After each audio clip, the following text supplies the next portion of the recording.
Godwin Kelly from the Daytona Beach News. Sir, may I ask a question? All right. Hey, Jack, this is Godwin down in Daytona. I got a couple here for you. You said that you've flown over Michigan Speedway. Are you still actively involved in flying right now? I had a wreck in my airplane accident in 2002 on my 60th birthday, and people asked me how I recovered from that. Oh, I've recovered from fully, and they says, well, do you fly? And I said, well, I don't fly anymore, but I don't fly any less either. It's every time I have a chance to get in an airplane and go experience the miracle flight, I do that. But I flew as last Thursday. I flew over MIS in my 1943 P-51B model. And about 5 o'clock, not everybody was gone, but I could see that the suites were pretty much completed, and the final preparations were being made in the racetrack for the upcoming MIS race.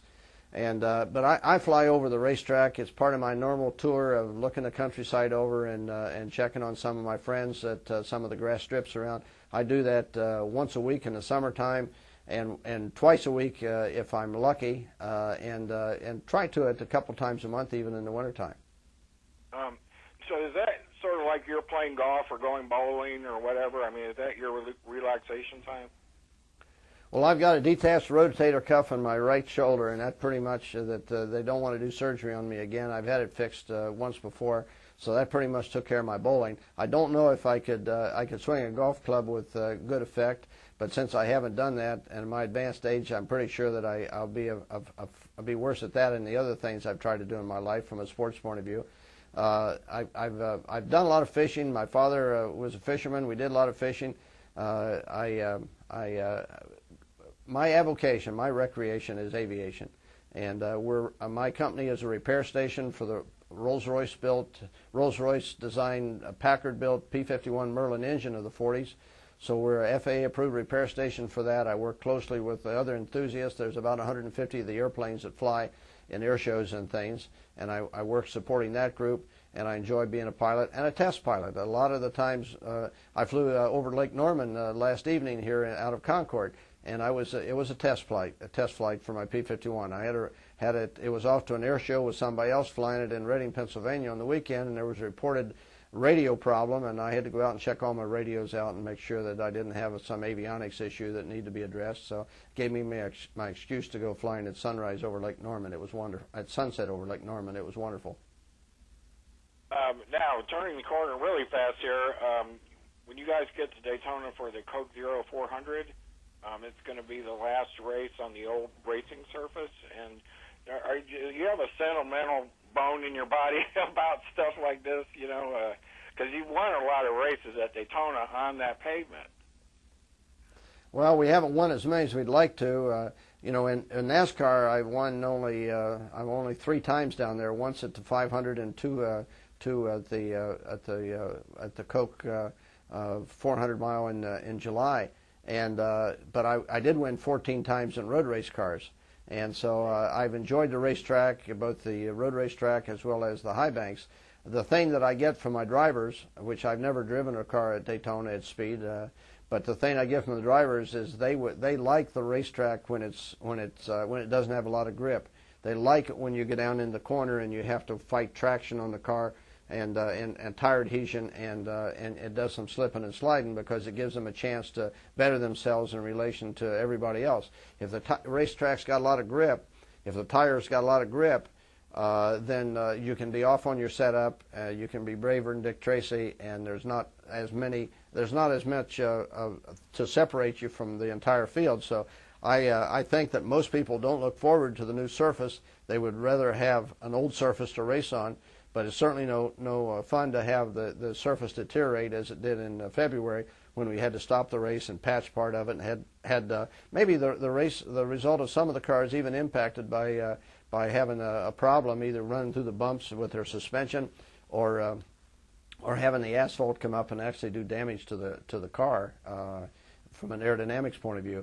So there's on the one hand, you'd like to have the racetrack not be a problem and the surface to be smooth, and that's great. On the other hand, you'd like for it to have enough challenge to it from a slip and sliding point of view that the drivers could display their wares and their skill and their strategies of their crew chiefs to their advantage and separate themselves from everybody else in the field, or from most of the cars in the field. But the next race we have, if the racetrack doesn't come apart again, will be one of the best races in recent memory that we'll have at Daytona, because it will be hot and the tires will slip based on the time of the year.